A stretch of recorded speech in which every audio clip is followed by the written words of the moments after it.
Welcome to a deep dive into the story of Joe Arridy. Ooh, this is a tough one. Yeah, it is, but listeners have been requesting it for a while now. Makes sense. It's hard to ignore a case like this. Exactly.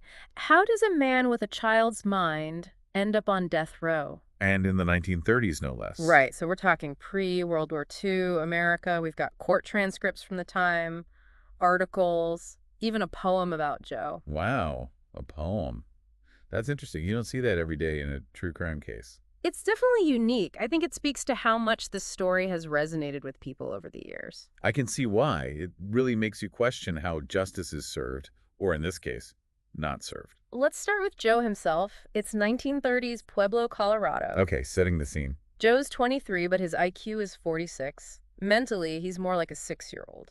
That's significant. His world revolves around simple things. Ice cream, his toy train. The things that bring joy to a child. Exactly. But the press at the time, they didn't see him that way. How so? They called him things like feeble-minded killer, perverted maniac. Well, Jarring to hear those terms now, isn't it? yeah, those terms are completely unacceptable today.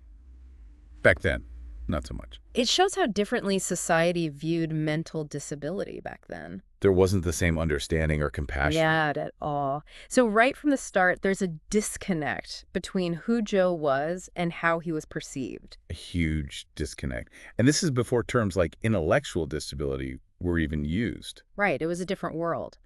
Now, to understand how Joe ended up in this system, we have to look at the crime itself. August 1936, Pueblo's rocked by a brutal attack. What happened? Dorothy Drain, a 15-year-old girl, is murdered in her own home.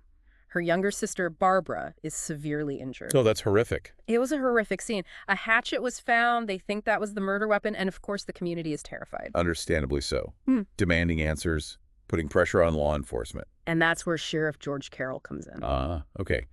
Tell me about this sheriff. Well, from what I've read, Carroll was a bit of a showman. He loved the spotlight. So a big case like this. Right, it would have been his time to shine. Exactly. A young man, Frank Aguilar, he comes under suspicion. Right. Police search his home, and guess what? They find a hatchet, and it matches the wounds on Dorothy. Seems pretty straightforward, doesn't it? You'd think so. Open and shut case. Well, you know, it can't be that simple or we wouldn't be doing a whole deep dive about it. Exactly. That's where Joe Arridy enters the picture. He was a drifter who'd escaped from an institution for people with intellectual disabilities. He pops up in Cheyenne, Wyoming, wandering around the train yards. Okay, so how does Joe get tangled up in all of this? Sheriff Carroll brings Joe in for questioning.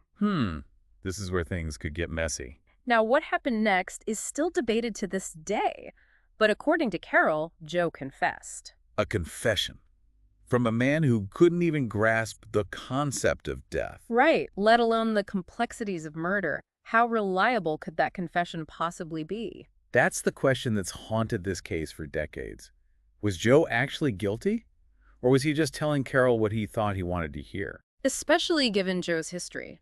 He'd confessed to stealing cigarettes before, when he was demonstrably innocent. He just craved approval, especially from authority figures, like a sheriff. Makes you wonder what really happened during that interrogation. Here's another thing. We only have Carroll's word that this confession happened. No recording, no witnesses, just his account. Knowing this guy was a bit of a showman, it's hard to take that at face value. Right. He wanted to solve this big case, make a name for himself. But here's the thing that really gets me. What's that? They already had a suspect in custody, Frank Aguilar. Oh, right, the guy with the matching hatchet. Exactly. And they found him acting suspiciously. There was even talk of a confession from him, too. Wait, 2 confessions? This is getting even more complicated. And that's just the beginning. Yeah. So we've got 2 confessions, 2 suspects. What happened next? Well, they had 2 trials. 2. Oh, wow. Okay. So separate trials for Aguilar and Arridy. Yep. Aguilar started first, just a few months after the murders. I guess they wanted to move quickly, with all the public pressure and everything. Makes sense. And in Aguilar's trial, the prosecution, they really focused on the testimony of Barbara Drain, Dorothy's younger sister. Right. The one who survived the attack. She was the key witness. Exactly. So what did she say? Well, she identified Frank Aguilar as her attacker. But here's the thing, and this is important. Okay, I'm listening. She never mentioned a second man. No mention of Joe Arridy. No. So Aguilar's confession, the one where he supposedly dragged Joe into it, they didn't even bring that up at his trial. Nope.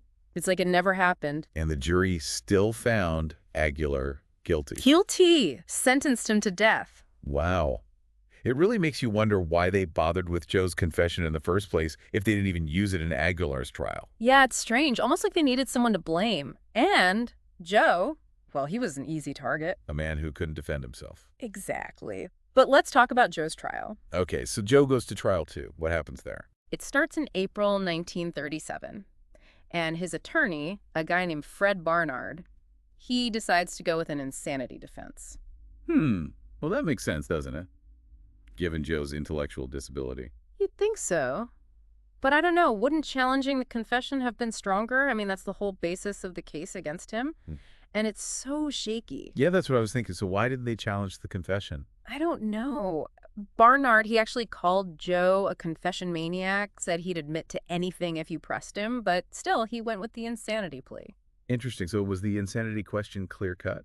Not at all. And this is where it gets really unbelievable. There were doctors who testified that Joe was completely incapable of understanding right from wrong. Okay, that makes sense. But you said it wasn't clear-cut. Right, because then you have other people, including Sheriff Carroll, The same Sheriff Carroll. the one and only.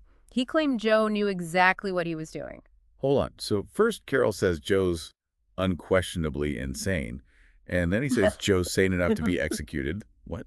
Yeah, it's a pretty big flip-flop, isn't it? You have to wonder about his motives. Yeah, was he so set on being the guy who cracked the case that he was willing to say anything to get a conviction? It's possible. This whole thing is just a mess of conflicting information. And questionable motives. It's infuriating. Totally. And for Joe, well, the jury found him sane and guilty. He's sentenced to death. Oh my God. It's so awful. It really is. There's this one moment during the sanity hearing, it just gets me every time. They actually brought Joe in to be questioned by the prosecutor. Oh, wow. So Joe finally gets to speak for himself. Kind of. But it's heartbreaking. He couldn't answer basic questions like, who's the president? What's a hatchet? He couldn't even really explain what he'd done that day. Oh, man. It was so clear that he had no idea what was going on. Like he was speaking a different language. Exactly. He's trapped in his own world, and the court just sees him as a monster. But Joe wasn't executed right away, was he? No, he wasn't. And that's where Warden Roy Best comes in. Warden Best. Yeah. He was the warden of the prison where Joe was held. And unlike a lot of other people, he saw Joe for who he really was. An innocent man. A child, really. Caught in a system that had failed him. A prison warden advocating for a convicted murderer.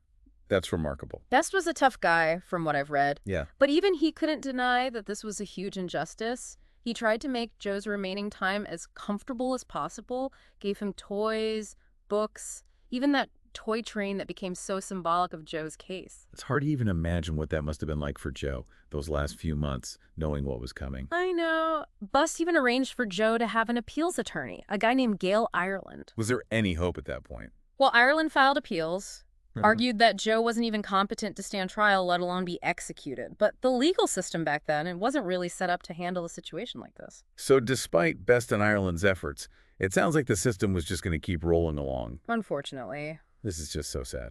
It is. But Joe's story doesn't end there. The fight for justice, for people to understand the wrong that was done to him, that fight continued long after Joe was gone. So despite all their efforts, it seemed like nothing could be done. It's hard to believe it even got to this point. I know. But January 6, 1939, that day arrived. The day of Joe's execution. Oh, God. When they asked him about his last meal, you know what he requested. Ice cream. Just a kid. Spend his final hours smoking cigars, eating candy, playing with his toy train. It's like he didn't even understand what was about to happen. I mean, he probably didn't, on some level. The concept of death, it was just beyond his grasp. It's just so tragic. But even in those final moments, there were glimmers of humanity. Before walking to the gas chamber, Joe gave his toy train to another inmate, and Warden Best, the man who'd seen countless executions. He wept as he patted Joe's hand before they strapped him into the chair. Wow. That's a powerful image. This figure of authority in a place designed for punishment, showing compassion for a man he believed was innocent. It's incredible and so sad. The injustice didn't end with Joe's death either. His brother, George, he had an intellectual disability too. Oh, right. What happened to him? He was institutionalized for years. It's like they were afraid he might be a threat too, even though he had nothing to do with the crime. It really shows you how deep the prejudice ran back then. It wasn't just about Joe. It was about anyone who was different. Yeah, and after Joe's death, it seemed like everyone just breathed a sigh of relief. Like it was a mercy killing. That's what some people called it. Some people even said it was a benefit to society. It's just awful. Like they thought eliminating Joe would solve everything. Like intellectual disability was something to be afraid of, something to get rid of, instead of something to understand and support. Thankfully, Joe's story didn't just disappear. Decades later, people started asking questions about the case, about the verdict. Why did this happen? Right, so what changed? A big part of it was this author, Robert Persky. He was fascinated by Joe's story, spent years going through all the evidence, talking to people who were involved. Trying to find the truth? Yeah, he wrote this book, Deadly Innocence, came out in 1995, and it really brought Joe's story back into the light. And it wasn't just Persk, right? No, there were others. Gail Ireland, Joe's appeals attorney, he never stopped fighting for Joe, even after his death. This is amazing. And there was this group, Friends of Joe Arridy, they formed. Really? Yeah. They were dedicated to getting Joe the justice he was denied. I mean, it's been so long, but they never gave up. So did their efforts pay off? They did. In 2011, 72 years after Joe Arridy was executed, he was granted a posthumous pardon by the governor of Colorado. Wow, that's incredible. It was way overdue. But it finally happened. Joe Arridy's name was cleared. It makes you think, even after all these years, the truth can come out. It's a testament to the power of fighting for what's right, even when it seems impossible. And a reminder that our justice system, it makes mistakes. It does. And what happened to Joe Arridy, it should never happen to anyone ever again. But it's not just about the past. We have to keep fighting for a system that protects everyone, especially the most vulnerable. Absolutely. Joe's story is a reminder that we can't be complacent. We can't just assume things are fair. We have to keep pushing for change. Well said. This has been a heavy one, but an important one.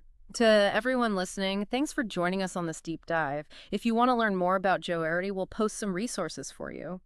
His story is tragic, but it also shows that the fight for justice, for truth, is always worth fighting. I couldn't agree more.